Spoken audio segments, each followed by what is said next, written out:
Assalamu alaikum. Dans cette nouvelle vidéo, nous allons découvrir 10 versets du Coran qui mèneront le croyant vers le paradis.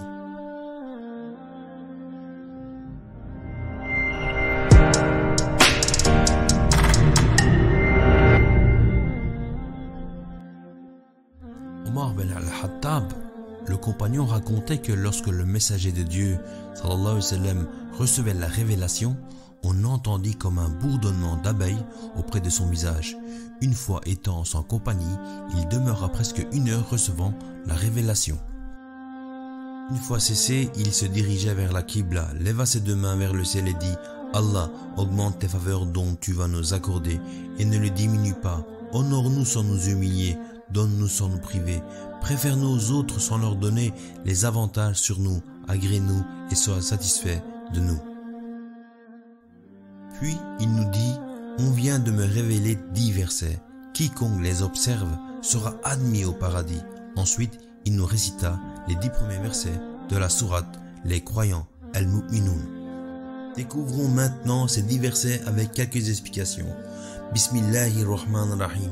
Bienheureux sont certes les croyants. Dans ce verset, Allah annonce une bonne nouvelle aux croyants. Le nom de la sourate est donc inspiré également de ce premier verset. Ceux qui sont humbles dans leur prière.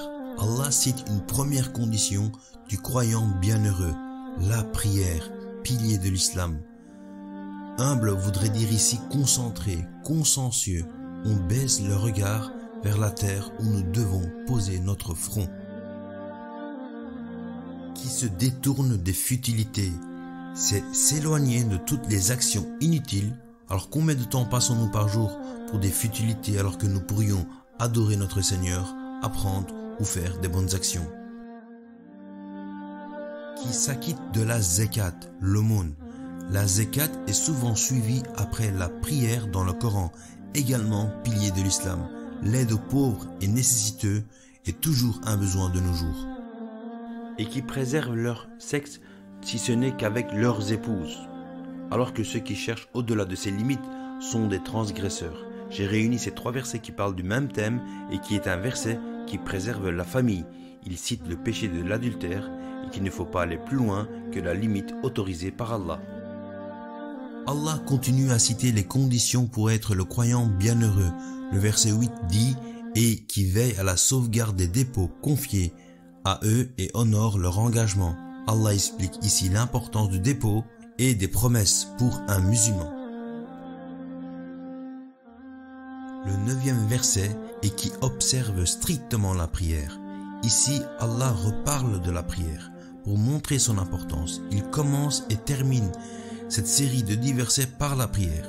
La prière surtout exécutée ici à l'heure.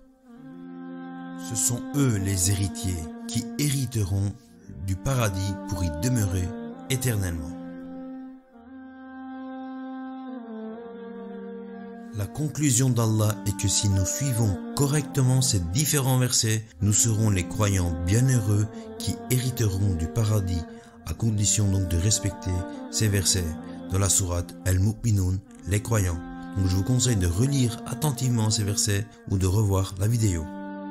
N'oubliez pas de vous abonner, d'activer la cloche et partager un maximum cette chaîne. Merci pour vos efforts. Assalamu alaikum.